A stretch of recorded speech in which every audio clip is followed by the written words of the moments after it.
Kalau kita merasa kecewa dengan makhluk, kecewa dengan manusia, kecewa sama teman, kecewa sama pasangan, kekecewaan yang masih wajar, maka yakinlah Allah gak akan pernah ngecewain kita.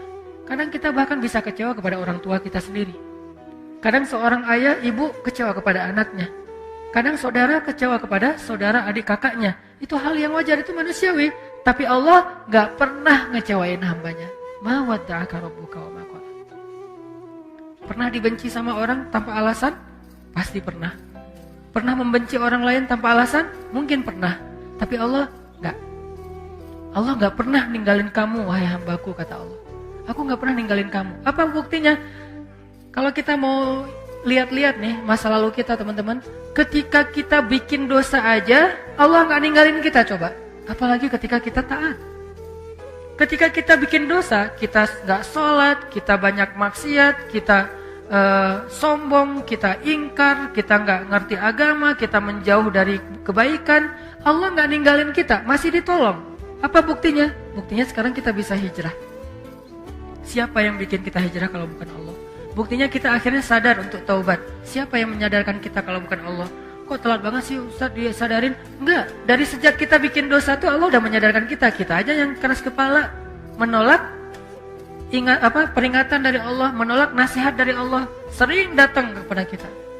Tapi Allah nggak pernah meninggalkan kita. Padahal kita dosanya tuh cukup banyak, nggak ditinggalin sama Allah. Udah banyak dosa masih dipanggil sama Allah, dipanggil loh. Qul ya ibadiyalladzina asrafu ala anfusihim. Ya ibadi, wahai hamba-hambaku. Manggilnya lembut lah gitu. Kalau ayah manggil anaknya dengan bahasa lembut, ya bunayya. Kalau anak memanggil ayahnya dengan lembut, ya abati. Kalau anak memanggil ibunya dengan lembut, ya ummati. Sekarang Allah memanggil hambanya. Kalau hamba memanggil Allah dengan lembut, ya Rabbi. Sekarang Allah memanggil kita, ya abdi. Kalau jamak, ya ibadi. Padahal kita banyak dosa, tapi Allah masih bilang, ya ibadi. Bukan bilang, ya ayuhan nas. Enggak. Padahal banyak dosa kan? Allah langsung bilang, manusia, makhluk, kamu. Bisa aja gitu kan ya? Allah enggak bilang, ya ibadi. Alladzina asrafu ala anfusihim. Yang melampaui batas dan merugikan dirinya sendiri. Maksudnya apa? Yang banyak dosa. Kenapa Allah enggak terus terang aja bilang, wahai hambaku yang banyak dosa? Allah menjaga perasaan kita. Udah banyak dosa, masih dijaga perasaannya, coba. Dalam teks Allah kepada kita. Ketika ibaratnya kalau ini adalah sebuah japrian. Jadi ada orang yang kita pernah salah sama orang. Sehari, 2 hari, sebulan, setahun, bertahun-tahun. Kita banyak salah sama dia. Tapi dia masih ngejapri kita dengan panggilan yang akrab antara dia dengan kita. Dan dia nggak nyebut dosa-dosa kita sama sekali. Dia nggak bilang, kamu kan emang banyak dosa kan sama aku selama ini. Kamu kan pernah gini, ini. Enggak, dia nggak ngomong kayak gitu. Friend, bro, bahasa-bahasa yang akrab antara kita dengan dia. Enggak sama sekali ngomongin dosa. Ada enggak orang kayak gitu? Enggak ada. Allah, udahlah kita banyak dosa, udahlah kita sombong banget, udahlah kita sering mengabaikan Allah, Allah sering enggak kita waro, tapi begitu sesekali Allah manggil kita, panggilannya lembut, jaga perasaan lagi. Ya ibadi, alladzina asrafu ala anfusihim, hamba-hambaku yang melampaui batas. Gitu doang bahasanya. Bukan hamba-hambaku yang hina, hamba-hambaku yang kotor, hamba-hambaku yang pernah berzina, hamba-hambaku yang pernah membunuh, hamba-hambaku yang enggak, yang melampaui batas, bahasa yang elegan. Tidakkah kita belajar dari Al-Quran? Al-Quran itu teks yang sangat elegan. Hadis, teks yang sangat elegan. Sejak kapan komen kita tidak lagi berkiblat kepada Al-Quran dan hadis?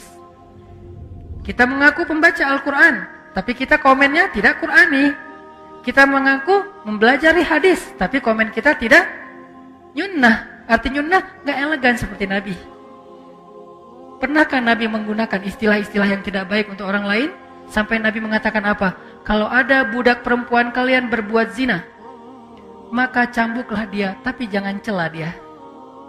Cambuk itu bagian dari hak agama. Gak boleh diabaikan, itu hak agama. Bagian dari keadilan hukum. Cambuklah dia, tapi jangan cela dia.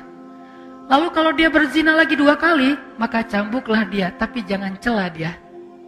Kalau dia berzina lagi sampai 3 kali, maka juallah dia walau dengan harga seutas tali, murah. Tapi jangan cela dia, coba. Tetap gak boleh mencela. Terus apakah kita merasa lebih layak daripada Rasulullah untuk mencela orang lain? Hanya gara-gara berbeda partai? Hanya gara-gara berbeda pandangan politik? Hanya gara-gara beda mazhab dalam fikih? Hanya gara-gara beda geng? Di mana Al-Quran dan Sunnah? Di mana Al-Quran dengan teks elegannya, di mana Sunnah dengan teks elegannya? Kita mengaku Al-Quran dan Sunnah. Bahkan kita mengaku sebagai ahlinya. Ahlinya apa? Ahlus Sunnah. Yang paling berpegang dengan Sunnah. Di mana elegannya? Bukankah Nabi itu terkenal dengan tabligh? Apa arti tabligh? Kemampuan berkomunikasi yang paling baik. Sehingga ketika Nabi bicara, semua orang ngerasa nyaman dengan ucapan Nabi. Soal diterima atau ditolak itu masalah egonya. Tapi nyaman pasti. Nyaman dengan mendengar ucapan Nabi. Sehingga Allah mengajarkan kita. Bahkan kepada orang yang udah ngecewain Allah, Allah masih bilang, ya ibadi. Sampai ketika Nabi Musa mau ketemu Jibril, Allah tahu banget Musa. Karena Musa orangnya, karena beliau adalah orang yang gagah, karena beliau adalah orang yang terbiasa bicara belak-belakan, beda dengan Harun. Musa dan Harun ini 2 karakter yang berbeda. Harun diplomatis. Kalau Musa, dia apa adanya karakternya. Karena Allah tahu kayak gitu, akhirnya Allah bilang, waqula lahu qawlan layyinan. Nanti kalau ketemu Firaun, jangan lupa ya, ngomongnya pelan-pelan aja, ya Allah. Layyin, yang lembut, yang santun, jangan marah-marah. Ketemu siapa? Firaun. Apakah kita lebih rendah daripada Firaun? Sehingga kita layak untuk dimarahi atau kita memarahi orang lain? Apakah teman kita hanya beda masalah sepele, dia lebih jelek dari Firaun? Enggak.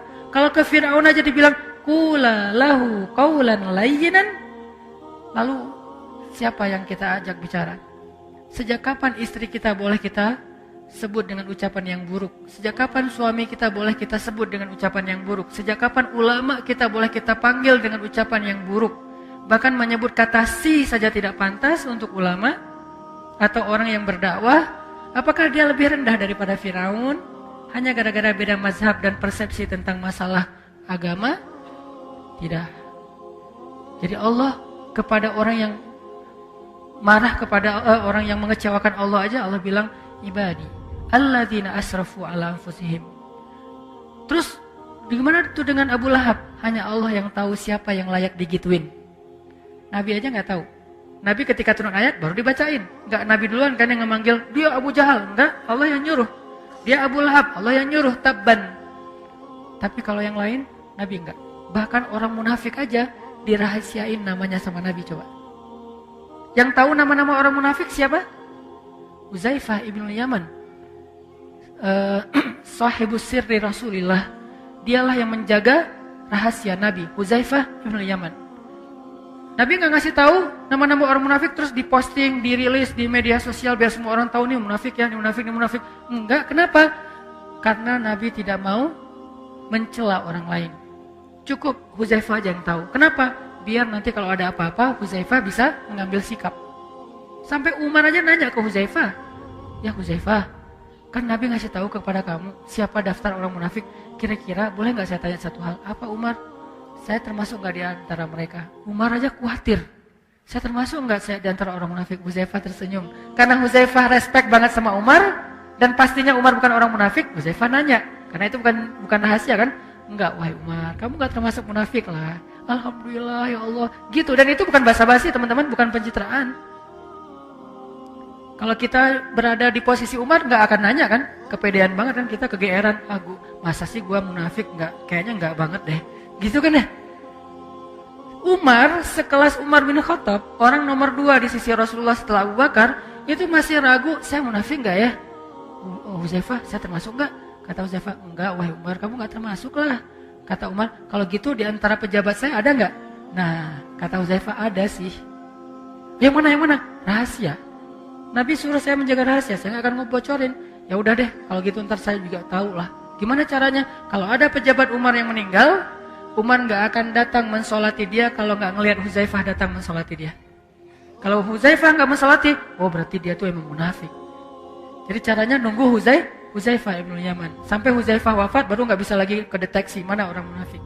Sehingga di zaman sekarang tiba-tiba kita mengklaim orang lain munafik, tapi kalau kita mengatakan itu sifat nifak, ya munafik sama nifak beda teman-teman. Munafik itu orangnya, nifak itu sifatnya.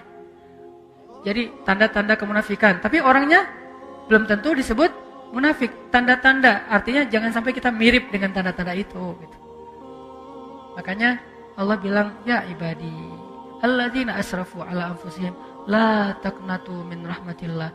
Jangan berputus asa dari rahmat aku, kata Allah. Kepada siapa? Pendosa yang ngerasa, aduh kayaknya dosa saya udah kebanyakan nih, gak akan diampuni. Kata Allah, kenapa kamu berpikir kayak gitu sama aku?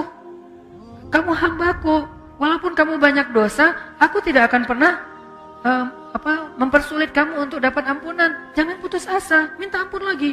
Ya Allah, dosa saya tuh sebanyak langit dan bumi. La ubali, kata Allah, aku gak peduli berapa banyak dosa kamu. Coba sebaik apa Allah.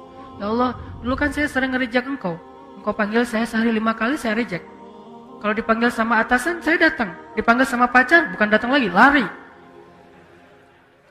Kalau engkau yang panggil, saya abaikan ya Allah. Gak apa-apa, kata Allah. Coba, kurang pemaaf apa? Sehari 5 kali Allah manggil kita, teman-teman. Ngajak ketemuan. Gimana bahasa Allah ngajak ketemuan? Hayya 'alas shalah.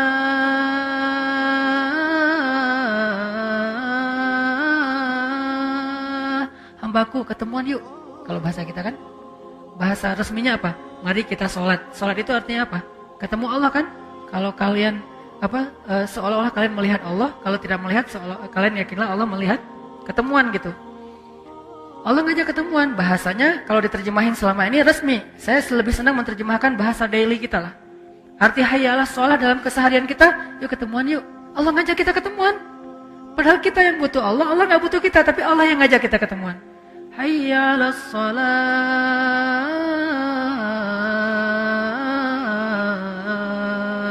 Yuk ketemuan yuk, Allah panggil. Lembut lagi panggilannya, kecuali muazzinnya lagi ngambek.